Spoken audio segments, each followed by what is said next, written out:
Jadi aku akan sharing tentang how to survive as a college student. So stay tuned.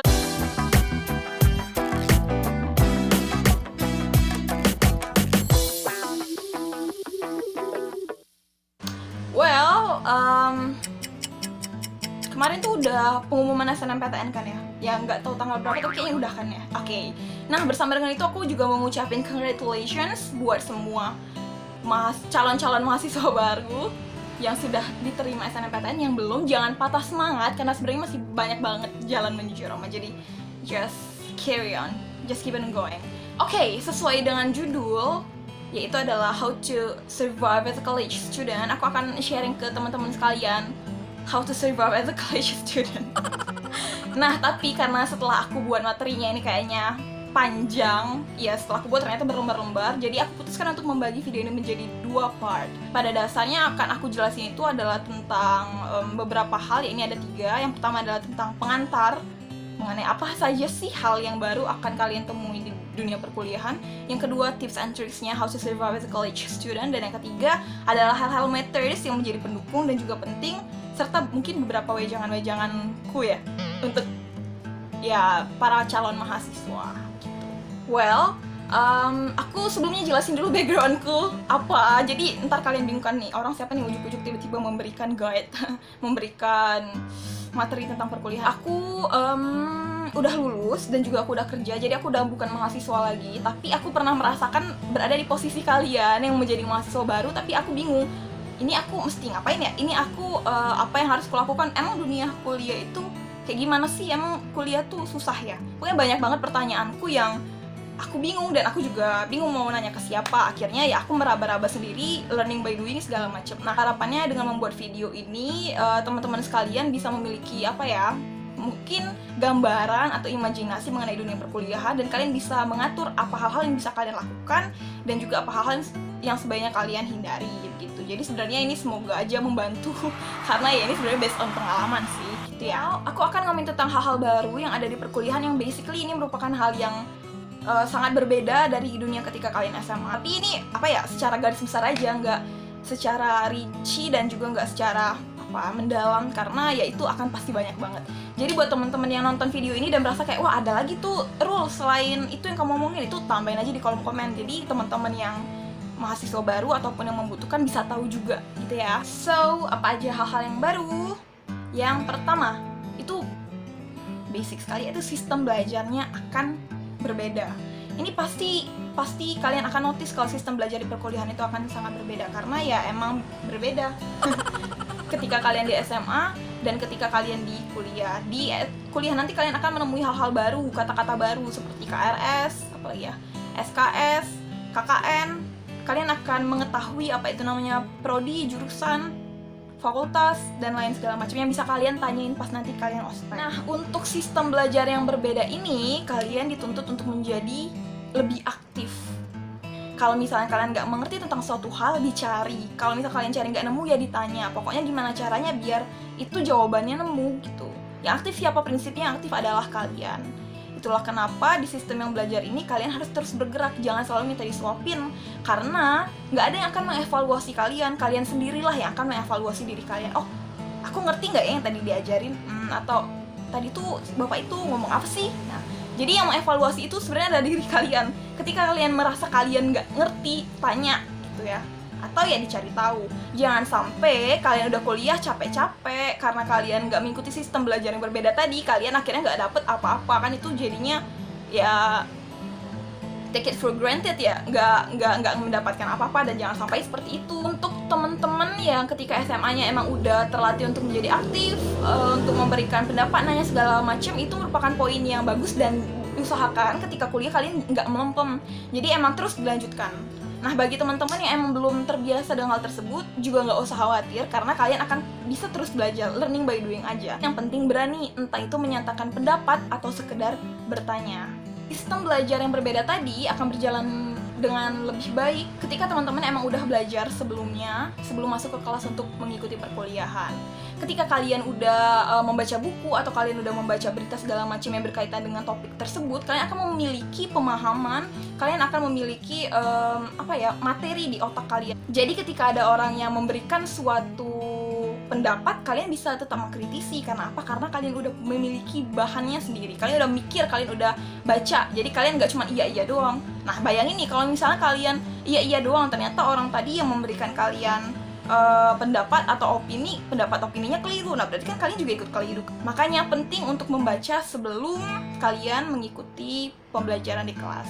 Pokoknya prinsipnya tadi, kalian harus yang menjadi aktif, karena nggak akan ada yang nyuapin kalian yang evaluasi diri kalian sendiri. Jangan sampai yang kalian pelajari itu nggak nempel di otak, oke? Well, yang kedua adalah teman-temannya itu lebih beragam. Beberapa SMA itu teman-temannya berasal dari daerah situ aja misalnya, mungkin ada ya 1-2 orang yang dari rantauan, tapi ketika di perkuliahan itu mostly teman-temannya datang dari berbagai penjuru daerah. Pokoknya kalian akan nemu aja, oh dari ini, si A dari pulau ini, si B dari pulau ini, A, B, C, D, E, pokoknya beda-beda. Nah teman-temannya jauh lebih beragam. Kalian akan nemuin tuh namanya teman-teman yang entah itu cara makannya beda, cara ngomongnya beda, cara berpikirnya beda, apalagi ya. Pokoknya ada aja yang beda sama kalian. Nah, sebenarnya di sini adalah kesempatan kalian untuk memupuk rasa toleransi, karena kalian harus memahami apa itu perbedaan. Jangan sampai tuh kalian ketika ada perbedaan sama teman kalian terus tiba-tiba jadi baper. Terus kalau misalnya nggak sama pendapat ataupun nggak satu tujuan, nggak satu visi misi, terus tiba-tiba jauh, alasannya ya dia nggak satu frekuensi sama aku. Jangan serta-merta seperti itu. Ini adalah momen bagi kalian untuk belajar memupuk rasa toleransi terhadap orang lain yang berbeda pendapat sama kalian. Sebenarnya ketika kalian menemui orang-orang yang berbeda, entah itu dari cara apapun dengan kalian, ini merupakan suatu ajang yang positif. Ini merupakan hal yang bagus karena kalian bisa melatih diri kalian, melatih lebih toleran, melatih untuk membuka pikiran, melatih untuk memahami kondisi orang lain, melatih untuk memahami cara berpikir dan alur berpikir dari orang lain. Jadi ini sebenarnya ada sebuah hal yang positif, karena nggak menutup kemungkinan kedepannya kalian juga akan ketemu sama orang-orang yang lebih complicated atau yang lebih nggak nyambung sama kalian. Jadi ini adalah tempat yang bagus untuk kalian memupuk nilai-nilai tadi. Oke, aku tadi udah berkali-kali ngomongin kalau ini adalah ajang latihan buat kalian ketika menemui orang yang baru. Jadi ya kalian bisa membuka pemikiran, membuka diri, dan menerima kritikan. Harapannya teman-teman sekalian dengan bertemu dengan manusia yang beragam ini akan menjadi lebih bijak dan tidak serta-merta menyalahkan ataupun membenarkan suatu pendapat. Semuanya akan dipikir dan semuanya akan dilihat dengan lebih komprehensif, gitu ya. Oke, yang ketiga adalah aktivitasnya akan jauh berbeda dengan ketika kalian SMA. Iya atau iya? Iya pasti akan beda. Yang pertama, kalian tuh adalah orang yang mengatur diri kalian sendiri. Jadi kalian adalah satu-satunya manusia yang bisa memanage diri kalian sendiri. Terutama buat yang rantauan ya, kalau misalnya kalian baru kali ini pergi jauh dari kampung halaman ke kota lainnya untuk berkuliah, itu akan menjadi suatu challenge tersendiri, suatu tantangan. Mau bangun jam berapa, mau makan apa, belajar kapan, dan lain segala macamnya itu kalian sendiri yang ngurus, gitu ya. Dengan aktivitas yang banyak tadi dan aktivitas yang baru, kalian jangan sampai kagok, jangan sampai kalian shock. Ya mungkin ini memang suatu hal yang baru, tapi jadikan ini sebagai sebuah pembelajaran, jadi learning by doing aja. Selanjutnya, tadi aku bilang kan kalau aktivitasnya ini banyak ya, ini bener banget, dan banyaknya itu juga berbeda-beda. Jadi banyak dan beda ketika kalian di SMA. Ketika kalian di SMA nih teman-teman, kegiatannya paskib, OSIS, pramuka, palang merah ya, gitu-gitu pokoknya.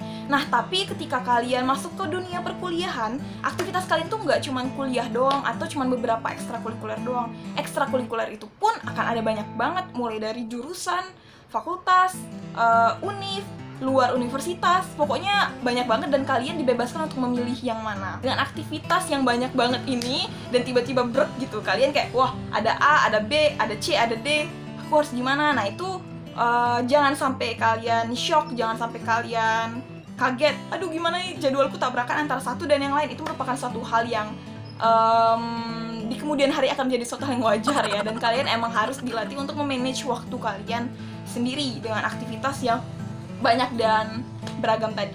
Oke, teman-teman, sebenarnya yang mau aku omongin di video ini cuman itu tadi yang udah disebutin, tapi pada dasarnya apa yang akan kalian temui di dunia perkuliahan jauh lebih banyak daripada cuman 3 hal tadi. Tapi itu adalah yang paling basic ya, yang akan secara gamblang kalian temuin, entah itu sistem belajarnya, entah itu teman-temannya, atau entah itu aktivitasnya yang benar-benar ternyata beda banget sama yang kalian perkirakan. Jadi setidaknya kalian ada gambaran atau gambaran ya gambaran tentang oh ternyata dunia kuliah nanti seperti ini.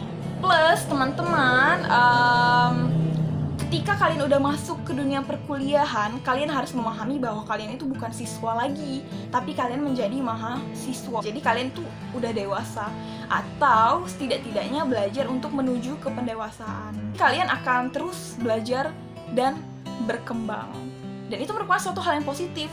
Jadi jangan sampai kalian takut menghadapi perkuliahan, jangan sampai takut sebelum kalian mencoba. Dan kuliah itu tuh asik banget. Kalian akan menemukan banyak pengalaman, dan kalian akan menempa diri kalian di dalam sana. Apapun yang terjadi, tanamkan di pikiran kalian kalau masa perkuliahan itu adalah masa belajar dan berkembang.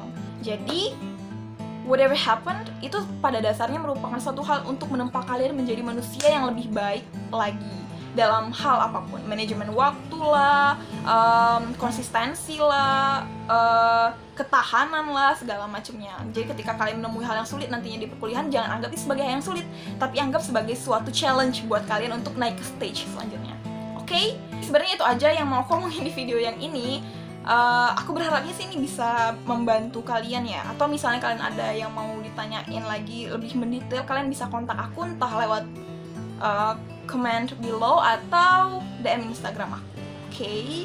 Untuk next videonya mungkin aku akan upload minggu depan. So, jangan lupa subscribe ya teman-teman, biar kalian akan mengetahui video tersebut isinya apaan sih. Oke, so see you. Thank you.